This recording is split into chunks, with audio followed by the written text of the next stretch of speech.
Good evening, my dear students. Today we will discuss about the official language of India because India is a culturally diversity country where many languages has been spoken all over the India and many religions is there. But today we'll discuss about the detailed reason which are the official language, which are the scheduled language because official language and this scheduled language two things are different. Once again, welcome to Study with Joy. If you like the video, share like and subscribe. Why it is come into news? Because the Chief Justice of India, who recommended to amend the Official Language Act 1962 and include more vernacular language into the act.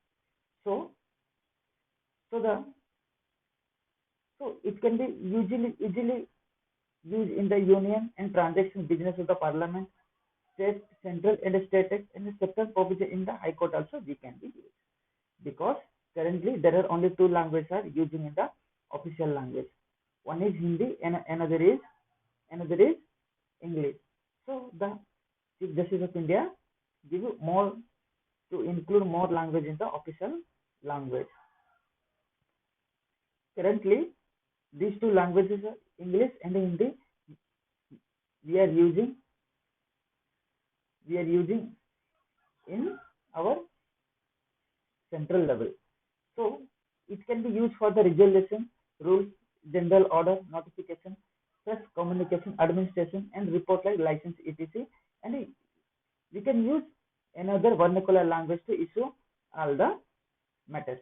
So when it comes to Official Language Act, the part 17 and the article 342 to 353 deal with the official languages. And our 8th schedule, which consists of 22 language, is the scheduled language.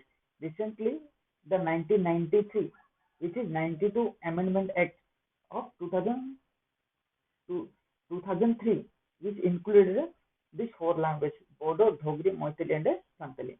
So totally we have 22 official language and 22 scheduled language and two are the official language. These are the scheduled language and these are the scheduled language and these two only the official language. One is Hindi, another was the English. These are used at the national level.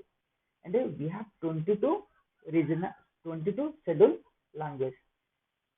And these 22 scheduled language, they mainly come from the two family. One is Indo-Aryan, another will be the Dravidian.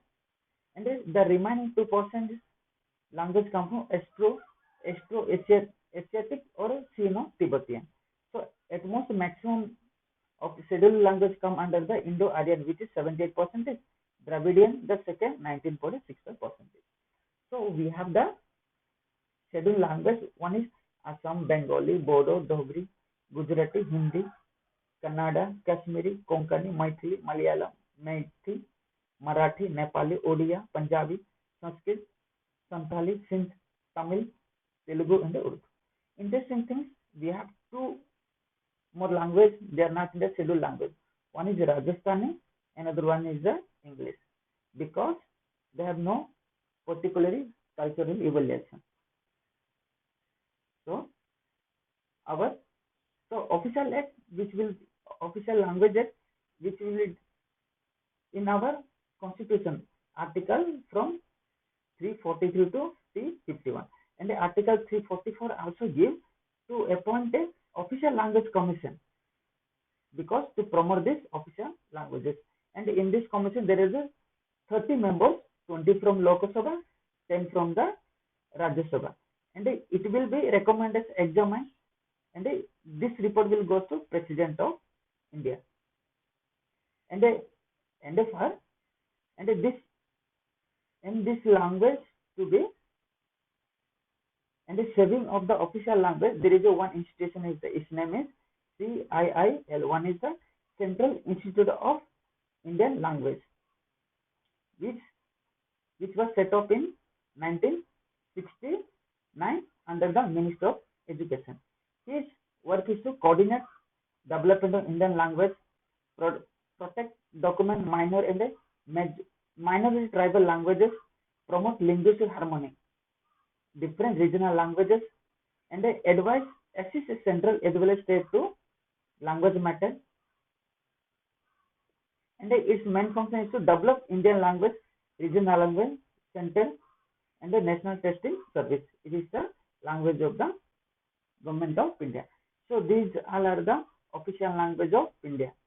So because it come into means because CJI, Chief Justice of India recommended to include more official language in the Official Language Act 1963.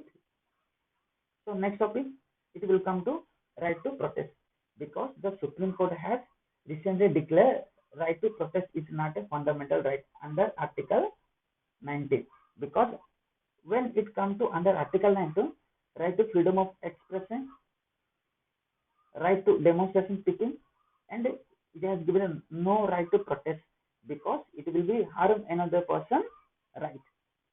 Why it is coming on? Because some citizens are blocking the Shahinbag Road in Delhi over the Citizen Amendment Act. But it has given to peaceful protest, like the farmers are protesting in the Delhi. So it has given absolutely citizen right to protest peacefully. But it has given you have no more right to strike, like blocking the road in the Shahinbag. And in the Article 19 also tell power has the state has the power to impose reasonable restriction because protest is not a fundamental right.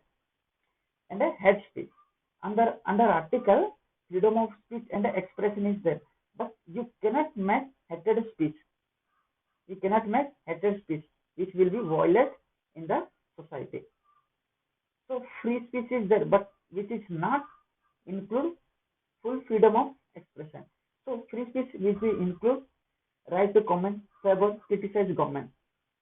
And the hate speech, these are the spreading hatred among the society in the or community.